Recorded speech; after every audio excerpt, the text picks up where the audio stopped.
So this is a good reason why China has a plastic problem. This is all the plastic from a simple breakfast delivered by Meituan.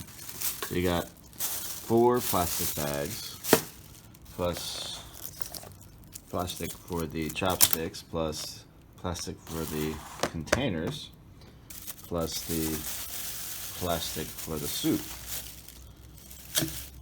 That's and this is just a simple, very cheap breakfast. Imagine this times 1 billion every day, 3 times a day.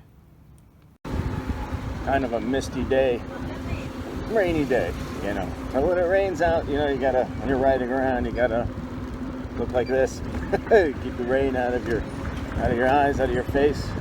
And many people have like a full-on, you know, rain poncho that they use when they ride bikes here. I have one too, but it's not quite raining enough for the full poncho. This dude, I got one just like that.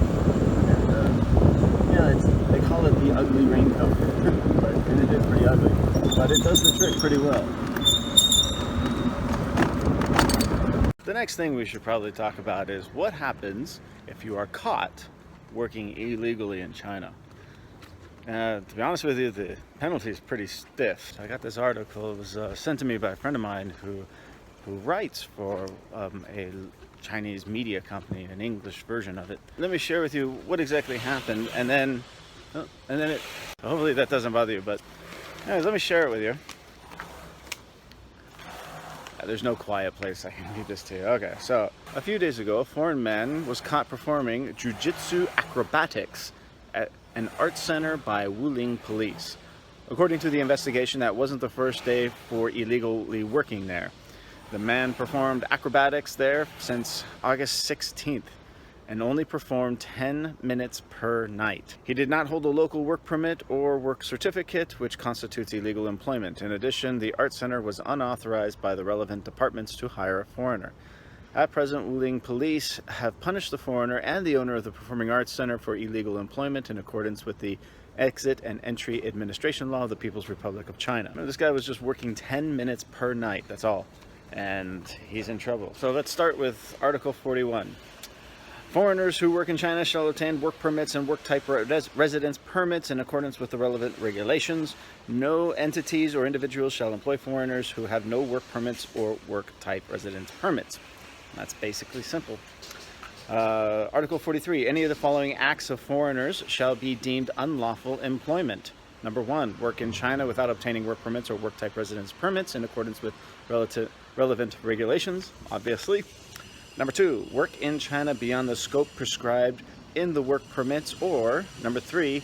Foreign students work in violation of the regulations of the Administration of Foreign Students working to support their study. So this was a controversial thing because recently there was news that they're going to allow students to have part-time jobs, work part-time. There's no law that has been passed for that.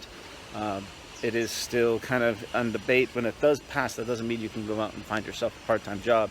You still have to go through all of the processes and get the relevant permits in order to do it.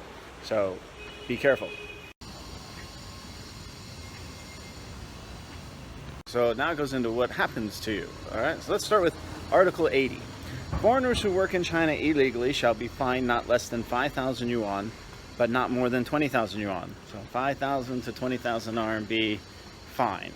Where circumstances are serious, they shall be detained for not less than 5 days, so minimum of 5 days, but not more than 15 days. So you have a 5-day to 15-day jail sentence. People who introduce jobs to ineligible foreigners shall be fined 5,000 yuan for each job illegally introduced to one foreigner, with a cap of not more than 50,000 yuan in total. The entities that introduce jobs to ineligible foreigners shall be fined 5,000 yuan for each job illegally introduced to one foreigner, with a cap of 100,000 yuan in total, and the illegal gains, if any, shall be confiscated.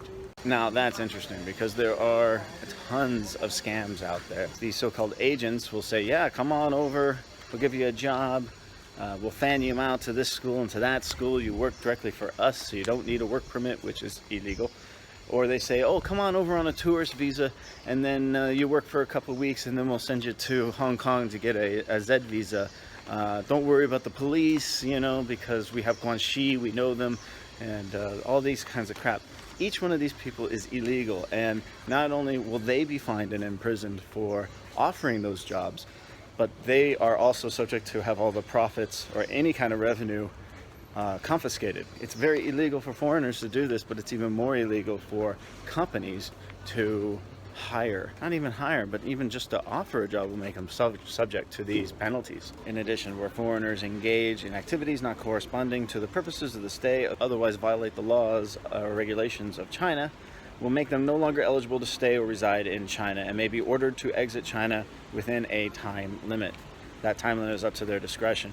Where a foreigner's violation of this law is serious but does not constitute a crime, the Ministry of Public Security may deport them. The penalty decision made by the Ministry of Public Security shall be final. That's very vague. Basically, it sounds like they can do whatever they want. Deported foreigners shall not be allowed to enter China within 10 years, calculating from the date of deportation. Fine, imprisonment, and banishment for 10 years.